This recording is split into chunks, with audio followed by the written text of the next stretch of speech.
నమస్తే times today news కి స్వాగతం. ముందుగా బులెటిన్ లో హెడ్లైన్. పంచాయతీరాజ్ ఉద్యోగ సంఘాలతో ఉప ముఖ్యమంత్రి శ్రీ పవన్ కళ్యాణ్ గారు సమావేశం.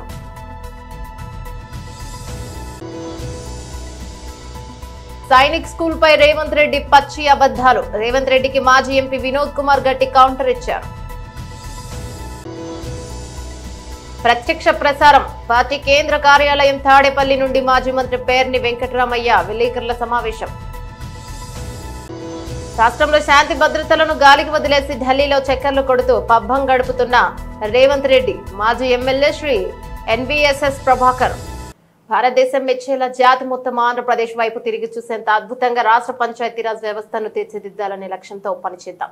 దీనికి నేను కంకణబద్ధుడనై పనిచేస్తాను. నా ఒక్కడి వల్లనే ఈ మహాక్రతువు పూర్తి కాదు. ఉద్యోగుల సహకారం, సూచనలు నాకు చాలా అవసరం. దీనికి ప్రతి ఒక్కరూ తమ వంతు పాత్ర పోషిస్తారని బలంగా విశ్వసిస్తున్నానని ఉప ముఖ్యమంత్రి శ్రీ కొణిదెల పవన్ కళ్యాణ్ ఆకాంక్షించారు. వ్యవస్థలను ఎంత తీవ్రంగా దెబ్బతీశారో శ్వేత పత్రాల ద్వారా వెల్లడిస్తాము. వినతి పత్రాలను స్వీకరించిన అనంతరం శ్రీ పవన్ కళ్యాణ్ మాట్లాడుతూ, గత ప్రభుత్వ పాలనలో రాష్ట్రాన్ని ఎంత తీవ్రంగా దెబ్బతీశారనేది, వ్యవస్థలను ఎంత నాశనం చేశారనే విషయాలను, కీలక శాఖల్లోని వాస్తవాలను ప్రజల ముందు పెట్టేందుకు శాఖల వారీగా శ్వేత పత్రాలు విడుదల చేస్తాం. పంచాయతీరాజ్ వ్యవస్థలో విప్లవాత్మక మార్పులు తీసుకురావడానికి అహర్నిశలు కృషి చేస్తాను. ఎంతో ఇష్టంతోనే ఈ కీలకమైన శాఖలను తీసుకున్నాను. వ్యవస్థ మొత్తం అద్భుతంగా పనిచేసేలా ముందుకు తీసుకెళ్తారు. సరైన నాయకత్వం లేకపోతే వ్యవస్థలు ఎలా నాశనం అవుతాయో గత ప్రభుత్వ పాలకులు ప్రజలకు స్పష్టంగా తెలియజేశారు.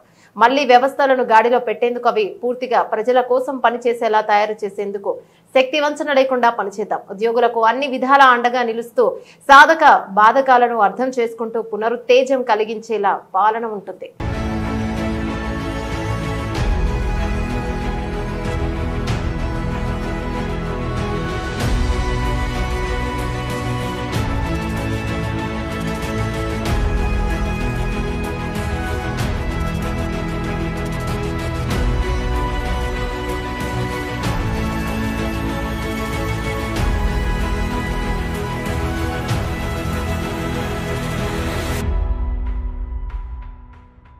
ఆంధ్రప్రదేశ్ ప్రభుత్వానికి సంబంధించి కీలకమైన శాఖ పంచాయతీరాజ్ శాఖ. ఆంధ్రప్రదేశ్ వెన్నుముకి శాఖ. ప్రభుత్వ ఉద్యోగులు, అనేక సంఘాలు, వారి నాయకులు, వీరందరూ ఈ రోజున ఇక్కడికి వచ్చి నాకు అభినందనలు తెలుపుతున్నందుకు మనస్ఫూర్తిగా మీ అందరికీ పేరు పేరున నా హృదయపూర్వక ధన్యవాదాలు. మనం క్షమించాలి, కొంతమంది సంఘాల నాయకులు వచ్చినప్పుడు మొదటి రోజు ఛార్జ్ తీసుకున్నప్పుడు చాలామంది ఎక్కువ వచ్చేయటం వల్ల నాకు ప్రత్యేకమైన ఇబ్బంది ఉంటుంది. సో దాంట్లో మేము సంఘాల నాయకులందరినీ కలుసుకోలేకపోయాను, దానికి క్షమించాలి. అందుకని వెంటనే నా దృష్టికి రాగానే వెంటనే మీకు ఫోన్ చేసి మీతోనే మాట్లాడినట్టున్నాను. అంటే నా ఉద్దేశం ఏంటంటే, నిర్లక్ష్యం చేసే వ్యక్తిని కాదని చెప్పడానికి,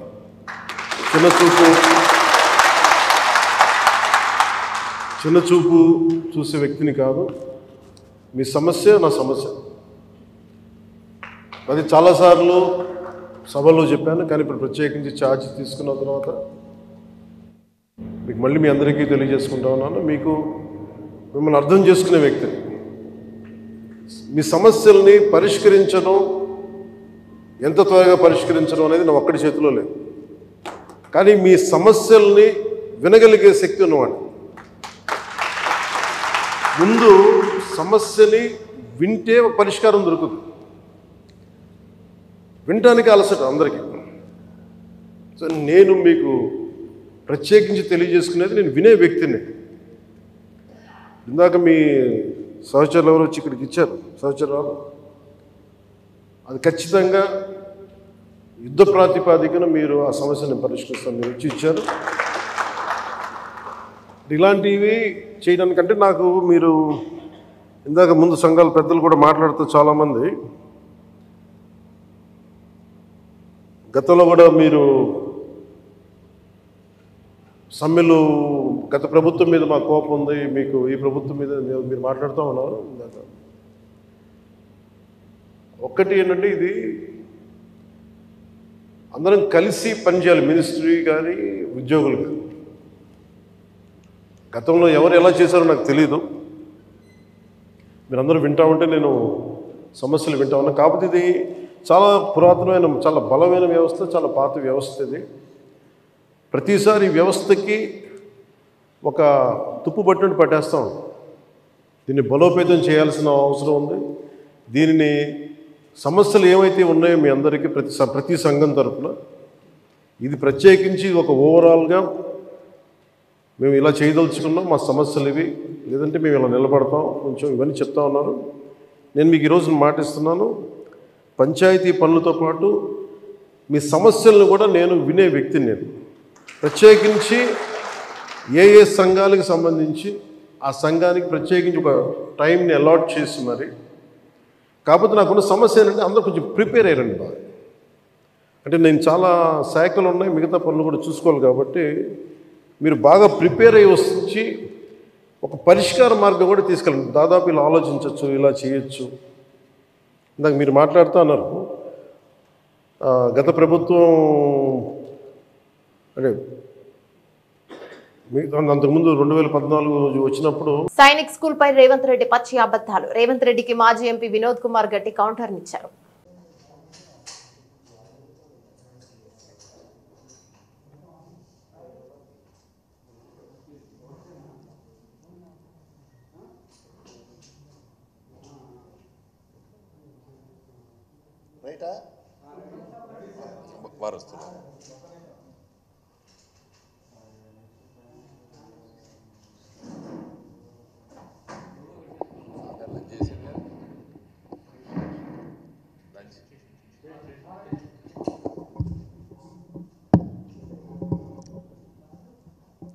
ప్రెస్ మిత్రులకు అందరికీ పేరు పేరున నమస్కారాలు. జస్ట్ ఒక గంట క్రితము ఢిల్లీలో మన ముఖ్యమంత్రి రేవంత్ రెడ్డి గారు రాజ్నాథ్ సింగ్ గారు మన రక్షణ శాఖ మంత్రి గారిని కలిసి బయటకు వచ్చేసి పత్రికా విలేకరులతో మాట్లాడడం జరిగింది. మాటల్లో వారు ఏమన్నారంటే, గత 10 సంవత్సరాల్లో కేసీఆర్ గారు ముఖ్యమంత్రిగా సైనిక్ స్కూల్ గురించి వెళ్ళి అడగలేదు అని చెప్పి మాట్లాడారు. తర్వాత రక్షణ శాఖ కింద ఉన్నటువంటి భూములు రాష్ట్ర ప్రభుత్వానికి మార్పు గురించి ఏదో 2 విషయాలు రక్షణ శాఖ మంత్రి రాజ్నాథ్ సింగ్ గారితో మాట్లాడినట్టు కూడా చెప్పడం జరిగింది. ఇప్పుడు ప్రపంచంలో మనకందరికీ తెలుసు, గోబెల్స్ ప్రచారం అంటారు. హిట్లరు జర్మనీని పరిపాలిస్తున్నప్పుడు ఆయనకు మంత్రి ఉండే గోబెల్స్ అని.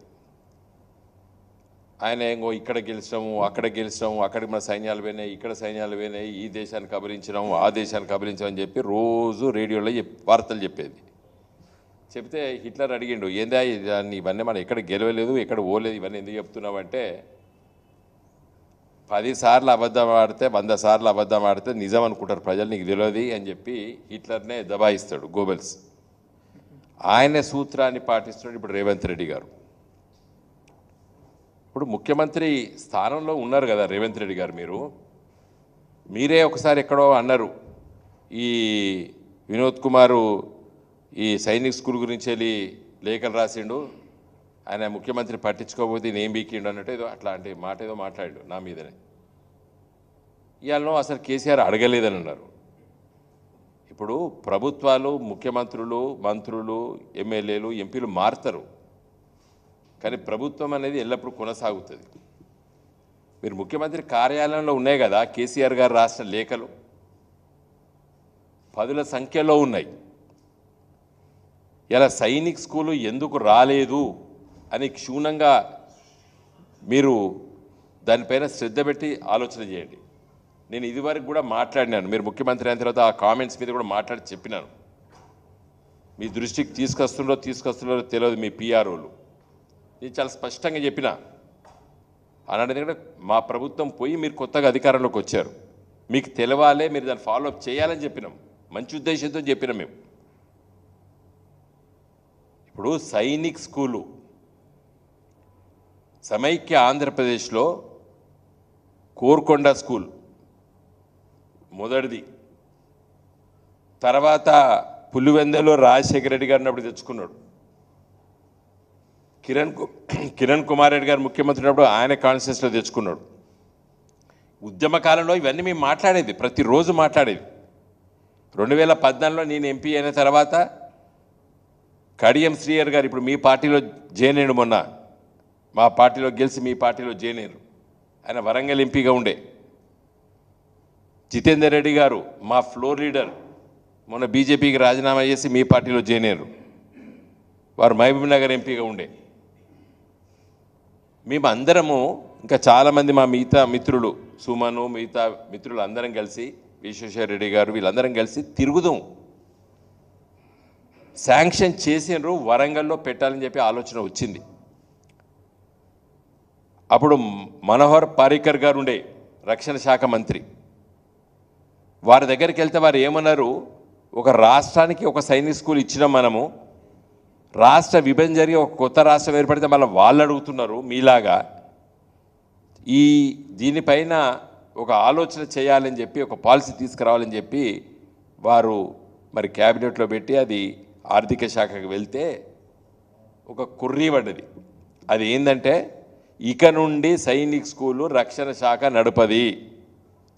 ఎవరైనా సైనిక్ స్కూలు కావాలంటే, ఏ రాష్ట్ర ప్రభుత్వం కావాలంటే భూమి ఇవ్వాలి, బిల్డింగ్లు కట్టాలి, రికరింగ్ ఎక్స్పెండిచర్ అంటే టీచర్లకి జీతాలు, భత్యాలు, చాక్ పీసులు ఇవన్నీ కూడా మీ రాష్ట్ర ప్రభుత్వం భరిస్తే మేము నడుపుతాము అనే ఒక ఆలోచనకు వచ్చి ఆ ఉత్తరం మనకు రాసింది. ఇదే సందర్భంలో వరంగల్కి శాంక్షన్ అయిందని చెప్పి కడియం శ్రీయర్ గారు అప్పుడు ఇంట్రెస్ట్ పెట్టారు. ఆ భూసేకరణ గురించి కూడా రాంపూర్ పక్కకు ఆలోచన చేసినాం. తర్వాత జితేందర్ రెడ్డి గారు ఎంపీ గారు, మహబూబ్ నగర్ ఎంపీ గారు, వారు పట్టుబట్టి కేసీఆర్ గారితో ఇంకొక లేఖ రాపించుకున్నారు మహబూబ్ నగర్ కోసం. అరే మొదటిదే వస్తలేదు, ఇది రెండోది వస్తుందా అని కూడా కేసీఆర్ గారు అన్నప్పుడు కూడా సంతకం పెట్టి రెండోది కూడా రాష్ట్రం జితేందర్ రెడ్డి గారు పట్టుబట్టిరు. మేము కలిసి తిరిగినాం. మాజీ సీఎం జగన్ 986 మందితో రాష్ట్రపతి ప్రధానిని మించిపోయేలా భద్రత ఏర్పాటు చేసుకున్నారని, రాష్ట్ర వ్యాప్తంగా అక్రమ వైసీపీ పార్టీ కార్యాలయాలు నిర్మిస్తున్నారని, వైసీపీని కాంగ్రెస్ లో విలీనం చేస్తున్నారని డీకే శివకుమార్ తో మాట్లాడారంటూ వస్తున్న విమర్శలు, మీడియా కథనాలపై మాజీ మంత్రి పేర్ని నాని ఘాటుగా స్పందించారు. జగన్ పై వచ్చిన ప్రతి ఆరోపణకు పేర్ని నాని కౌంటర్ ఇచ్చారు. ఏపీలో ఫేక్ న్యూస్ ఫ్యాక్టరీలు తమ పని తాము చేస్తున్నాయని, తప్పుడు వార్తలు రాస్తూ తమ మానసిక నైజాన్ని చాటుకుంటున్నాయని విమర్శించారు. జగన్ ముఖ్యమంత్రిగా ఉన్నప్పుడు 986 మందితో భద్రత ఏర్పాటు చేసుకున్నారన్నది కూడా తప్పుడు కథనమేనని కొట్టిపారేశారు. జగన్ భద్రతలో భాగంగా ఆర్మ్డ్ ఫోర్స్ 33 మంది, ఏపీ స్పెషల్ ఫోర్స్ 89 మంది, 13 మంది ఆక్టోపస్ కమాండోలు, ఇక ఇతర పోలీసులు 23 మంది కాన్వాయ్ వెళ్లేటప్పుడు అదనంగా మరో 21 మంది, ఇక భద్రతా సిబ్బందితో కలిపి మొత్తం 196 మంది పనిచేశారని పేర్ని నాని వివరించారు. బెంగళూరులో జగన్ కు భద్రత లేదని స్పష్టం చేశారు.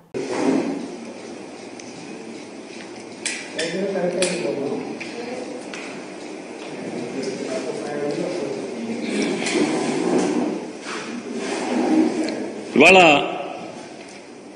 ఆంధ్రప్రదేశ్ రాష్ట్రంలో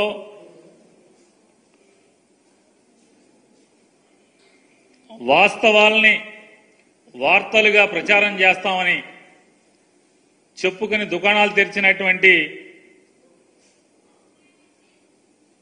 కొన్ని ఫేక్ న్యూస్ ఫ్యాక్టరీలు ఇవాళ ఏ రకంగా తప్పుడు వార్తలు, దొంగ వార్తలు, తప్పుడు సమాచారంతో ప్రజల మనసుల్లో విషం చిమ్మేటువంటి, అంటే విషాన్ని ఎక్కించేటి ప్రయత్నం గడిచిన 6-7 సంవత్సరాల పైనుంచి జరిగే క్రమంలో వాళ్ళ టార్గెట్ రీచ్ అయిపోయి వాళ్ళ అనుకున్న లక్ష్యాన్ని నెరవేర్చుకున్న తర్వాత కూడా ఈ ఫేక్ న్యూస్ ఫ్యాక్టరీ నుంచి ఈ తప్పుడు వార్తలు రాయటం, చూపించటం, ఆపకపోవటం అనేది వాళ్ళ కిరాతకమైనటువంటి మానసిక నైజానికి అద్దం పడుతుంది. ఇవాళ దురదృష్టం రామోజీరావు గారు లేరనుకుంటే వాళ్ళ అబ్బాయి గారు కూడా ఉన్నట్టున్నారు. ఇప్పుడు ఆయన పేపర్లో ఇవాళ చూడండి రాస్తారు. ఎంత తప్పుడు వార్త, ఎంత విషపు వార్త అంటే జగన్ రక్షణకే 986 మంది, ఇంట్లో ఉంటేనే ఇంతమంది, బయటకెళ్తే 2-3 ఇంతలు. 5 ఏళ్లలో భద్రతా సిబ్బంది జీతాలకే 296 కోట్లు అని వండేసి వార్త రాసేసి అచ్చేసి వదిలేశాడు. ఇంత దుర్మార్గమా అని అడుగుతున్నాను నేను. వాస్తవానికి జగన్మోహన్ రెడ్డి గారికి అట్ ఏ టైం మీరు ఎప్పుడు లెక్కేసుకున్నా కూడా సివిల్ పోలీసులకు సంబంధించి సిఐలు కానీ, ఎస్ఐలు కానీ, హెడ్ కానిస్టేబుల్స్ కానీ 18 మంది ఉన్నారు, పనిచేశారు మొన్నటిదాకా. ఆయన సీఎంగా ఉన్నన్నాళ్ళు ఆర్మడ్ ఫోర్స్ అంటే ఆర్మడ్ రిజర్వ్ ఫోర్స్ అంటాం, వాళ్ళు ఆర్మడ్ ఫోర్స్ 33 మంది, ఏపీ స్పెషల్ పోలీస్ బెటాలియన్ నుంచి 89 మంది.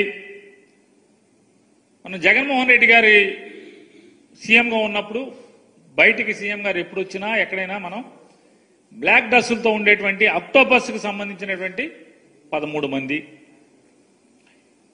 వీళ్ళు కాకుండా సీఎం గారి ఇంటి సరిహద్దుల్లో అంటే ఇంటి చుట్టూ కానీ లేకపోతే ముందు కానీ ఎటుకన్నా కానీ 23 మంది. కాన్వాయ్, సీఎం గారి కాన్వాయ్కి 21 మంది డ్రైవర్లు కానీ, సెక్యూరిటీ ఇన్స్పెక్టర్లు కానీ, అదే ఎస్ఐలో వాళ్ళ హెడ్ కానిస్టేబుల్ వాళ్ళ ఏ ర్యాంక్లో ఉంటే ఆ ర్యాంక్లో కాన్వాయ్కి 21 మంది. మొత్తం 196 మంది సీఎం గారితో ఉండేటువంటి సిబ్బంది. అంటే ఆయన కేటాయించబడినటువంటి 196 మంది సిబ్బంది.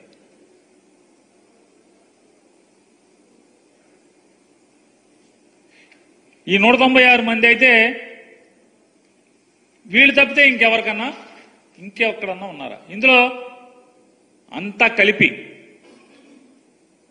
సీఎం గారికి బెంగళూరులో సెక్యూరిటీ లేదు, కావాలంటే మీరు ప్రభుత్వం మీ దగ్గర ఉంది చూసి చెప్పండి. కేవలం హైదరాబాద్లో సీఎం గారి ఇంటి దగ్గర మొన్న కొన్ని టీవీల్లో తెగ వార్తలు రాశారు. జగన్మోహన్ రెడ్డి గారి లోటస్ పాండ్లో ఆక్రమణలో కొట్టేశారని. సీఎం గారికి ఏం పడినా బాబు ఆక్రమణలకి? సీఎం సెక్యూరిటీ వింగ్ సీఎం గారి ఇంటి బయట పోలీసులు పడుకుంటాకి, ఆఫ్ డ్యూటీలో ఉన్న వాళ్ళు పడుకుంటాం కోసం తాత్కాలికంగా ఫుట్పాత్ మీద రేకుల షెడ్ నిర్మాణం చేశారు. ఈ రేకుల షెడ్ల నిర్మాణం తాత్కాలిక నిర్మాణాలు చంద్రబాబు నాయుడు గారు హైదరాబాద్ ఇంటి దగ్గర పాత రోజుల్లో 1996 నుంచి ఉన్నాయి, ఎన్టీ రామారావు గారి దగ్గర ఉన్నాయి, విజయభాస్కర్ రెడ్డి గారి దగ్గర ఇంటి దగ్గర కట్టారు, నేదురుమల్లి జనార్దన్ రెడ్డి గారి ఇంటి దగ్గర కట్టారు, కిరణ్ కుమార్ రెడ్డి గారి ఇంటి దగ్గర కట్టారు, రోసీ గారి ఇంటి దగ్గర కట్టారు. అట్లాగే జగన్మోహన్ రెడ్డి గారి ఇంటి దగ్గర కూడా తాత్కాలికంగా సీఎం సెక్యూరిటీ ఇంటెలిజెన్స్ వింగ్ వాళ్ళు తాత్కాలికంగా బ్యారక్స్, పోలీసులు 24 గంటలు ఉండరు కాబట్టి 3 గంటలకి షిఫ్ట్ మారుతారు కాబట్టి ఆ మారినప్పుడు పడుకుంటాం కోసం బ్యారక్స్ కట్టారు. ఎవరో రెడ్డి గారికి నచ్చలేదు, కమిషనర్ గారికి చెప్పారు, పడేశారని చెప్పారు. దాని అక్రమణ జగన్ గారికి ఏం సంబంధం?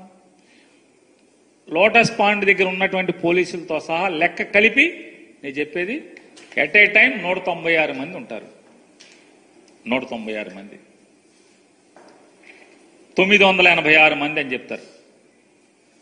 ఎక్కడి నుంచి వచ్చారు ఈ 956 మంది?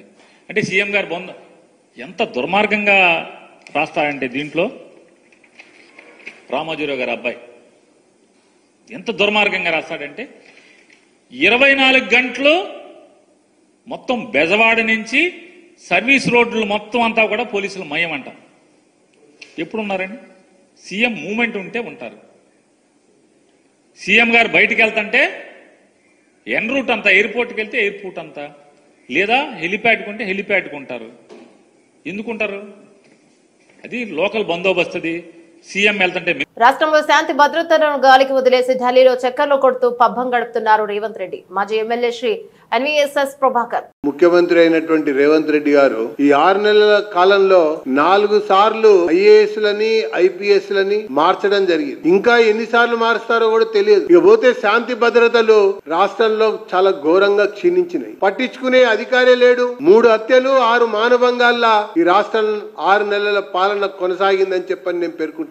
ఇది ముఖ్యమంత్రి చేతిలోనే ఉన్నటువంటి ఒక శాఖ. పాలన మీద పట్టు ప్రయత్నం ఒకవైపున, పార్టీలో పట్టును నిలుపుకోవడం కొరకు ఇంకొక యత్నం. ఈ 2 ప్రయత్నాల్లో 11 సార్లు ఢిల్లీకి వెళ్ళినటువంటి ముఖ్యమంత్రి రేవంత్ రెడ్డి గారు అని చెప్పని నేను పేర్కొంటాను. పూర్తి మంత్రివర్గం లేనే లేదు. మంత్రివర్గ విస్తరణ పేరు మీద 3 సార్లు వెళ్లారు. కార్పొరేషన్ లేక నియామకాల పైన 3 సార్లు వెళ్లారు. రాజకీయంగా ప్రచారం కొరకు 3 సార్లు వెళ్లారు. తన పిసిసిఐ అధ్యక్ష పదవికి సంబంధించినటువంటి వారసుని ఎంపిక చేసేటువంటి విషయంలో మరో 2 సార్లు వెళ్లారు. ఈ రకంగా 6 నెలల కాలంలో 11 సార్లు ఢిల్లీకి వెళ్ళినటువంటి ఏకైక చక్రవర్తి ఈ రేవంత్ రెడ్డి గారు అని చెప్పని నేను పేర్కొంటా ఉన్నా. ఎంతసేపు ఆ యొక్క ఢిల్లీ నాయకుల యొక్క కనుసన్నల్లో పడాలి, సీటుని కాపాడుకోవాలి, కప్పం కట్టుకోవాలి. పాలనా పరిపాలనలో కూడా 3 బదిలీలు 6 సస్పెన్షన్లు, ఇది కూడా అదే రకంగా నడుస్తా ఉన్నది. ఒక వైపున విచారణ కమిటీలు నడుస్తా ఉన్నాయి, ఒక వైపున రోజుకు ఒక్కొక్క అక్రమం వెలుగులోకి వస్తా ఉంది. ఒక్కొక్క పథకంలో జరిగినటువంటి కుంభకోణాలు వెలుగులోకి వస్తా ఉన్నాయి. ఆ కుంభకోణాలకు పాల్పడ్డటువంటి అధికారులు పలాయనం చిత్తగిచ్చారు. ఇంకా అప్పటి మంత్రులతోనే కలిసి ముచ్చటించుకుంటూ కాపాడుకోవాలని చెప్పని ప్రయత్నం చేస్తా ఉన్నారు. ప్రభుత్వం మాత్రం నిమ్మకు నీరెత్తినట్టుగా వ్యవహరిస్తున్నట్టుగా చాలా స్పష్టంగా కనబడుతోందని చెప్పని నేను పేర్కొంటా ఉన్నా. ప్రజలకు మంచి నమ్మకమైన పరిపాలన అందిస్తానని ఎన్టీఆర్ జిల్లా కలెక్టర్ గా బాధ్యతలను స్వీకరించారు సృజన. సాధారణ బదిలీలో భాగంగా ఎన్టీఆర్ జిల్లా కలెక్టర్ గా సృజనను నియమిస్తూ ప్రభుత్వం ఉత్తర్వులు ఇచ్చింది. ఇక అందులో భాగంగా గురువారం సృజన బాధ్యతలను స్వీకరించారు. విజయవాడ కనకదుర్గమ్మ ఆలయం నుంచి వేద పండితులు వచ్చి ఆశీర్వచనం చేశారు. ఆలయం తరపున కార్యనిర్వహణాధికారి రామారావు అమ్మవారి ప్రసాదాలను అందజేశారు. ఈ సందర్భంగా ఆమె మాట్లాడుతూ కలుషిత నీరు సరఫరా కాకుండా చర్యలు తీసుకోవాలని, ప్రజా ఆరోగ్యమే తన ప్రథమ లక్ష్యమని అన్నారు. నగరంలో డయేరియా ప్రబలిందన్న దానిపై పూర్తి నివేదికను తెప్పించి ఆ సమస్యను పరిష్కారానికి చర్యలు తీసుకునేలా నగరపాలక సంస్థకు తగు ఆదేశాలు ఇచ్చినట్లు చెప్పారు. ప్రజలకు ఎల్లవేళలా అధికారులు అందుబాటులో ఉండాలని, వారి సమస్యల పట్ల సానుకూలంగా స్పందించి వాటి పరిష్కారానికి చర్యలు తీసుకోవాలని ఆమె కోరారు.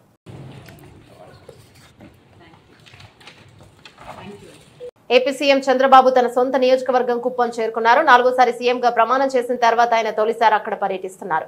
2 రోజుల పాటు సీఎం పర్యటన కొనసాగనుంది. మంగళవారం హంద్రీనివా కాల్వను పరిశీలించడంతో పాటు ఆర్టీసీ కాంప్లెక్స్ సమీపంలో నిర్వహించే బహిరంగ సభలో పాల్గొంటారు. బుధవారం ఉదయం R&B అతిథి గృహం వద్ద ప్రజల నుంచి వినతులు స్వీకరిస్తారు. ఆ తర్వాత జిల్లా అధికారులతో సమీక్ష నిర్వహిస్తారు.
బులెటిన్ ముగించే ముందు హెడ్లైన్స్ మరోసారి.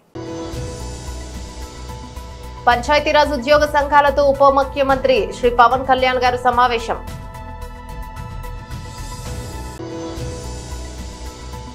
సైనిక్ స్కూల్ పై రేవంత్ రెడ్డి పచ్చి అబద్ధాలు. రేవంత్ రెడ్డికి మాజీ ఎంపీ వినోద్ కుమార్ గట్టి కౌంటర్ ఇచ్చారు. ప్రత్యక్ష ప్రసారం. పార్టీ కేంద్ర కార్యాలయం తాడేపల్లి నుండి మాజీ మంత్రి పేర్ని వెంకటరామయ్య విలేకరుల సమావేశం.